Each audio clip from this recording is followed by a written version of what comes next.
Hey guys, this is me, Brett, from Facebook, from the Gunpla Facebook page, or Deathwalk72 as on YouTube. And today I am here to do some tutorials on how to do some Gundam models, or Gunpla as it's known in some places. I know a lot of people on Facebook have been asking me how to do different things like priming, sealing, weathering with pigments, panel lines, etc. So today, it's my first video in a series of videos on how to do different things. Today's, it's going to be very simple. It's going to be how to prime, how to hand paint, and how to seal. So, give a little bit of background. I'm in America, and I don't know how easy it is to get the brands that I use, but just hang in with me, okay?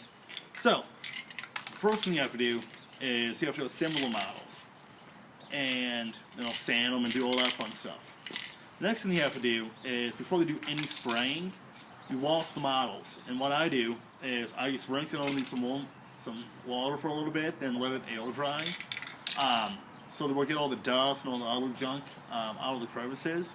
For resin models, keep them underneath cold water. If it's underneath hot water, it will warp and it will, be terrible. So, I rinse off all the models. There's no more dust or anything on them. The next thing is priming. Now, there's two different types of primer. They have the black primer and white primer. If you use a black primer, the main color is going to turn out darker. If you use white, it's going to become lighter. So, for example, if you're trying to paint red, you use a white primer, it's going to come out as pink. While on black, it would be darker red. But I always use black primer because I like my colors really dark. So, as you can see, I got some parts from a 1/144th scale Zaku 2 from the 1 Year War Ground Attack set. This is not all the parts, but this is just a couple of them. So, I lay them out like this, and I know some people, what they like to do is they like to go and mount them on Shisco obscures, and I like to do that too when I airbrush, but when I do this, it's fine laying down. This is actually an old food tray that I took from an old abandoned prison, and it has helped a ton painting these things.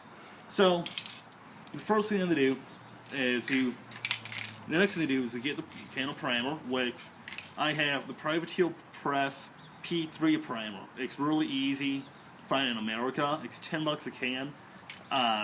1 or 2 coats will be done. It dries to the touch in about 30 minutes. Fully dries in about an hour and a half. So, the next thing you do is you shake the can. So if you don't shake the can enough, the paint's going to be really runny. And that's not a good thing. It will get in the crevices and it will screw up the detail beyond belief. So, think I pre-flip this can. Kind of. Okay, there we go. The thing that you have to do is, when they stop, they can keep on shaking until you can feel, it's really hard to describe, but if a spray paint can has not been shaken, whatever the heck you want to say, it feels really heavy on the bottom. Now, if you shake it enough, it feels like that weight has dissipated to the whole can. So, that's what I did, and you also want the little ball to be, heard. So, this is now, next thing you do is you spray the model. Very simple, kind of far away, but not too far, and you just. The nice thing about having a tray like this is you can go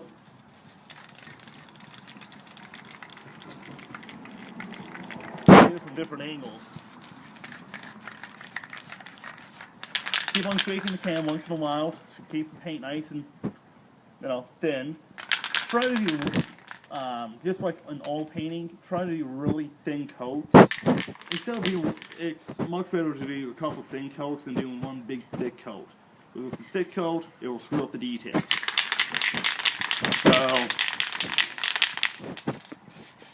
the nice thing about the P3 is it comes out really thin.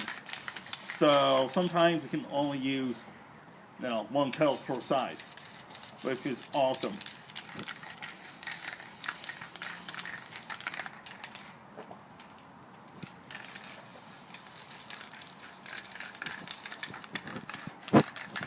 I'd have to thank my girlfriend for helping me film this. I tried doing this with the webcam, a GoPro, and I sucked at it, so.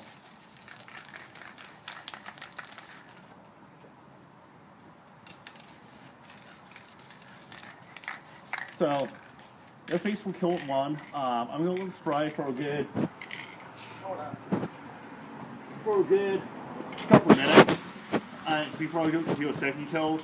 And I'm not going to go film me doing the second coat because it's kind of, self-explanatory. For the second installment, it's going to be the painting itself. So, we will continue with the hand painting in a couple of minutes.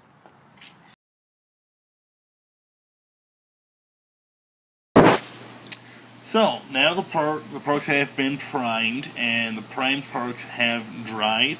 Now, for the next process is to paint said parts. Now, I'm not going to be painting all the parts right in front of you because it's kind of pointless. So, what I'm going to be painting is the one of the side skirts for the Zaku. Now, what I did here was I took a clothespin and I put it around the little nub right there, so I can hold on to it much easier, and my hands won't be covered in paint.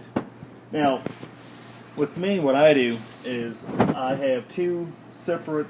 I use acrylic paint, so it's water-based.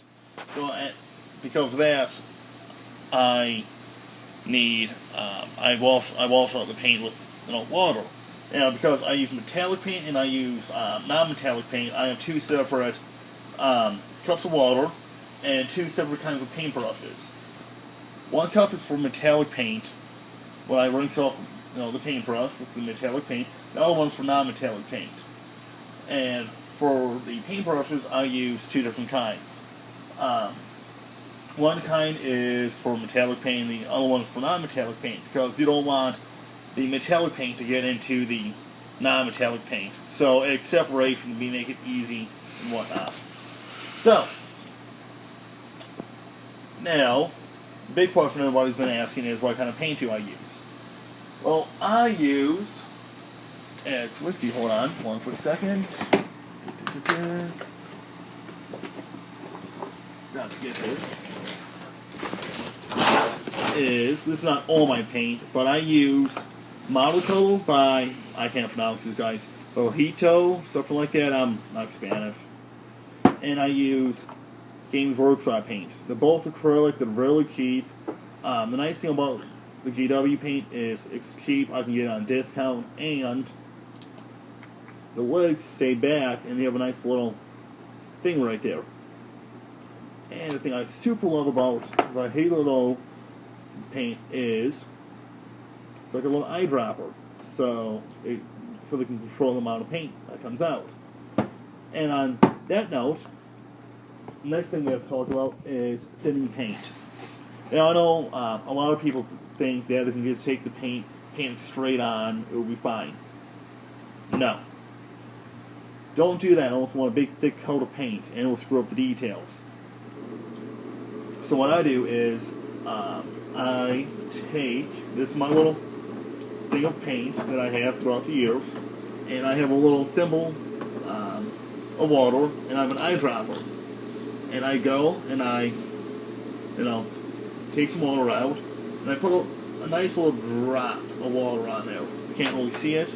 Then I take the paint and shake it up. And while I shake it up, the types of paintbrushes I use is I use the Citadel paintbrushes and the Vegito paintbrushes, and I'm trying to think what's this other company. Reaper paintbrushes. The Reapers are really good. They're really expensive, but I just use them for detail. The GW paintbrushes that are kind of expensive, but I use for everything else. You have 4 different types of paintbrushes. You have the big one. That's for painting large surface areas. Then you have the medium, which is for standard surfaces. You have the dry brush, which is something I'm going to be talking about in another video. And smaller ones for detailing, which is going to be in another video. As a general rule of thumb with paint brushes, if they're using it, if they're painting a large surface area, for example, like this, the bigger brush that you use. So that's why we're going to be using this one. But make sure that it's nice and soft and not crusty. So let's do that.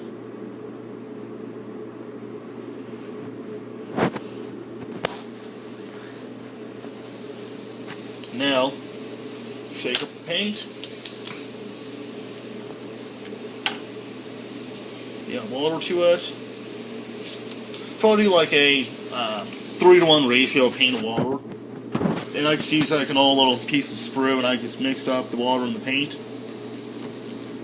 And for this color, I'm using the Vihito Model Color Pencil Series Blue Fluffa Medium Green. So what to do is you just do that, and you wipe off the excess paint, and you just paint it on.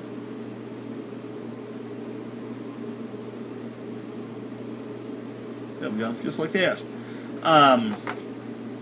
So that's just one coat of paint. I'm going to be doing a couple other coats of paint, but for right now, for this video, I'm not going to go and show you all the layers of paint that I do. After that, after you use the paintbrush, you wash it off. Take a paper towel, just wipe it off, make sure the brush is dry. And when you store the paintbrushes, store them upright, because if they're upside down, the brush head will splue out, and that's not cool, and it will ruin a brush. And these things do cost a lot of money. So, next thing is about doing a second coat of paint. I wait about 2 hours between coats, so I won't have brush lines in it. So just like the priming, it's better to do a couple of thin coats than one big thick coat. The other thing I do is I paint it longwise, this way and this way in between coats. So for example, this coat, I did it like this, from left to right. The next coat I'm going to do up or down, or down or up, because that will go and blend the paint strokes together. So that's basically done for the basic painting, and the next part of the tutorial will be about sealing.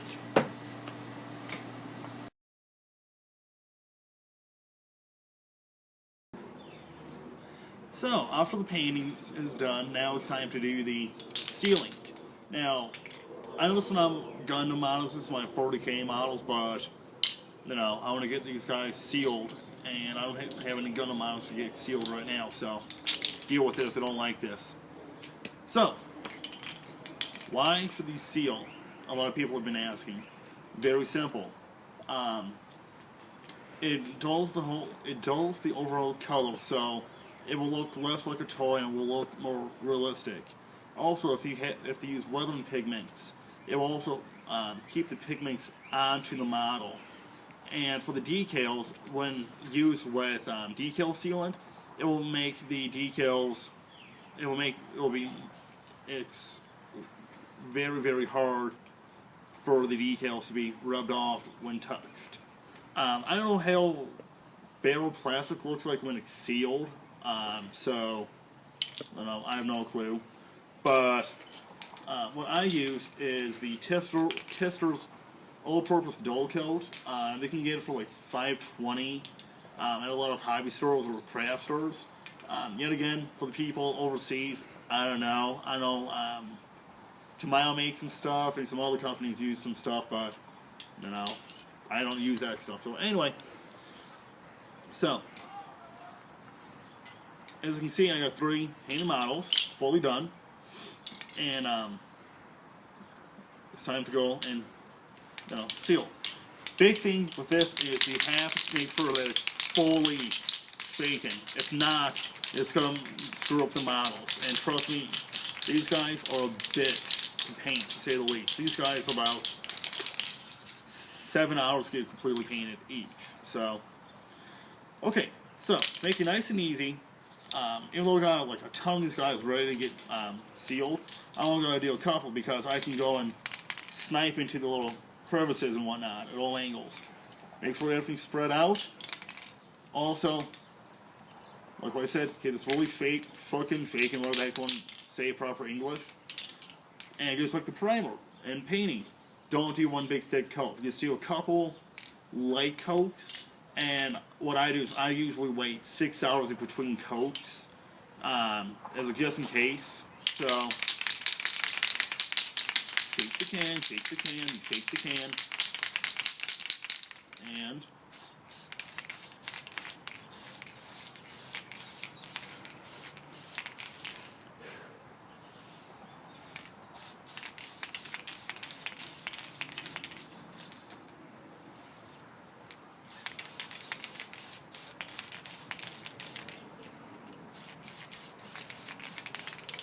now, models do look really shiny and glossy, but don't freak out. The shine will get dulled quickly. As a heads up on metallic parts, it will make the metallic paint less shiny, so just a heads up about that. I don't really have any models that I want, the big shiny, so I don't know how they can prevent that, so good luck in finding that out on yourself. But, so that's really it. Really simple, really straightforward. If you have any questions, ask me, befriend me on YouTube or on Facebook.